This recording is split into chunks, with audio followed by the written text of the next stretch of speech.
Superfast news, आवाज जनसामान्यांचा।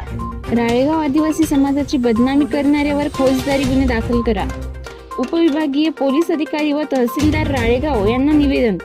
राळेगाव तालुक्यामधून मागील काही महिन्यात आदिवासी समाजातील 34 मुली बेपत्ता झाल्या असून मानवी तस्करीचा संशय व्यक्त करून अल्पवयीन मुली परराज्यात विकल्या जात असल्याचा एका विशिष्ट राजकीय पक्षाचे जिल्हाध्यक्ष व काही हिंदू संघटनांकडून जाणीवपूर्वक गंभीर आरोप करण्यात आलेले आहे।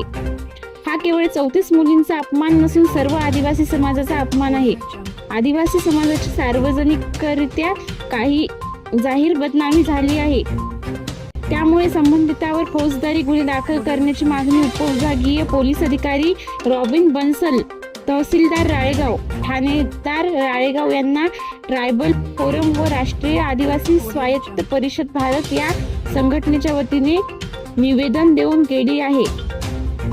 गुन्हे दाखल करून कारवाई करण्यात यावी, प्रशासनाने आदिवासी समाजाला न्याय द्यावा अशी मागणी विविध आदिवासी संघटनांनी केली आहे।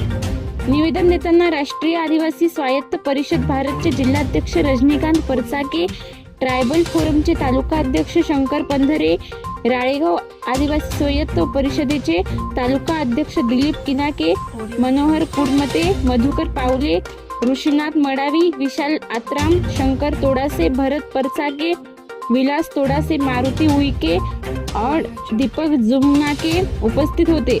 महाराष्ट्र सुपरफास्ट न्यूज साठी राळेगाव तालुका प्रतिनिधी शंकर पंधरे।